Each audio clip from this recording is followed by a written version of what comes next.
સૌ મહાનુભાવ અને આપ્તજન, હું સુરેખાબેન જયદેવભાઈ દવે, આ ગામની દીકરી અને આ વતન મારું છે. બે ત્રણ વાત કરવી છે આપ સૌને. હું ઝડપથી વાંચીશ, માફ કરજો. પહેલું અન્યત્ર નહીં, આ શાળાના ગામ અંગે કેટલી ખેંચાણી. સમાચાર પત્રમાં જ્યારે વાંચ્યું કે સિયાણી ચમકે છે, સિયાણીની પૂર્તિ વાંચી તો મને સિયાણી ખેંચી લાવ્યો.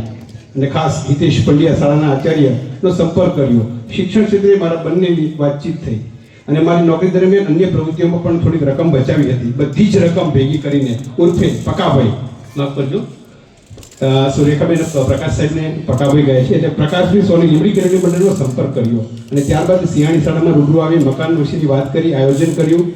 અને મારા પિતામાં રાજ સમયે દોલતસિંહ બાપુ લીમડી સમયના સિયાણી ગામમાં તેઓ કારભારીનો હોદ્દો સંભાળ્યો હતો અને તે પિતાશ્રી બાળપણ અહીંયા જ પસાર કર્યું હતું.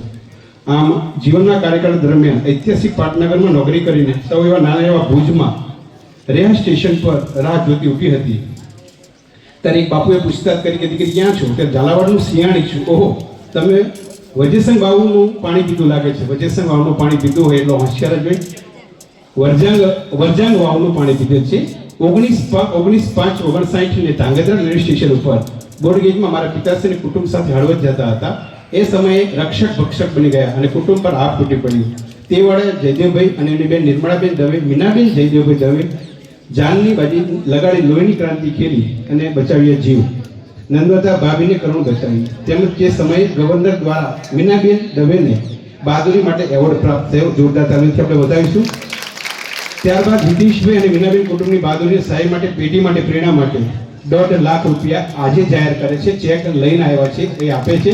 અને એમાંથી દર વર્ષે મીનાના મોતી એસએસસી બોર્ડના 5 અને ધોરણ 12ના 5 વિદ્યાર્થીઓને 1.5 લાખનું જે વ્યાજ આવે, વ્યાજમાંથી ઇનામ તરીકે આજથી 1.5 લાખ રૂપિયા એ સુરેખાબેન આપવા જઈ રહ્યા છે. ત્યારબાદ એમની પાસે એમના પિતાશ્રીની યાદગીરી રૂપે એક ચાંદીની 1 કિલોની કરતા વજન હશે એવું તો એનો કૃષ્ણ ભગવાનનો ફોટો છે જે એમના પિતા પાસે છે અને એ શૈક્ષણિક પ્રવૃત્તિના ભાગરૂપે સોની સાહેબને અર્પણ કરશે.